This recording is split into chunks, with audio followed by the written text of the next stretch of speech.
Hello, my name is Yuwen. I'm a first-year PhD student at the University of Notre Dame.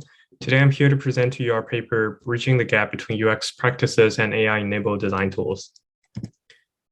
So UI and UX design has been a key part in the product creation process nowadays. It helps to create more user-friendly and easy-to-use digital applications to users.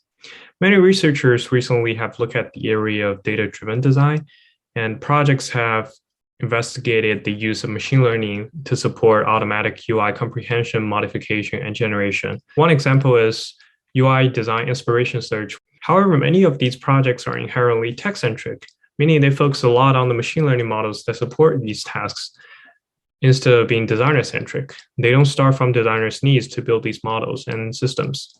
As a result, few of them have been adopted by industry practitioners yet. So in our research, we ask, if we hand over these machine learning enabled design support tools to UX practitioners, how will they perceive these tools? And how do we design these tools to better fit practitioners' needs? In order to answer these questions, we conducted 8 one-hour interviews with UX practitioners using retrospective analysis, speed dating, and thematic analysis. By analyzing the interview results, we were able to identify 4 design opportunities for AI-enabled design tools: design inspiration search, design alternative exploration, design system customization, and design guideline violation check. We also identified 4 main gaps between existing tools and designers' needs. First of all, designers lack confidence in generative models' results, mostly because machine learning models provide little rationale for the design decisions they make. Also, designers have little control over the generation process and the generative results. Additionally, the generative results often have no quality assurance processes, such as user testings. These opaque machine learning algorithms create communication barriers when designers try to justify their design decisions to non-designer team members and stakeholders when they're working on real-world projects.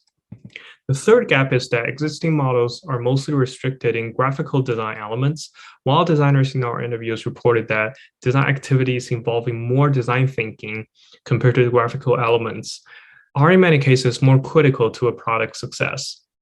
Examples of these non-graphical design activities include brainstorming and user interviews. Lastly, machine learning models' output results tend to be too generic. In the future, researchers could investigate how to build novel machine learning architecture that takes the problem domain and context designers are working in into consideration.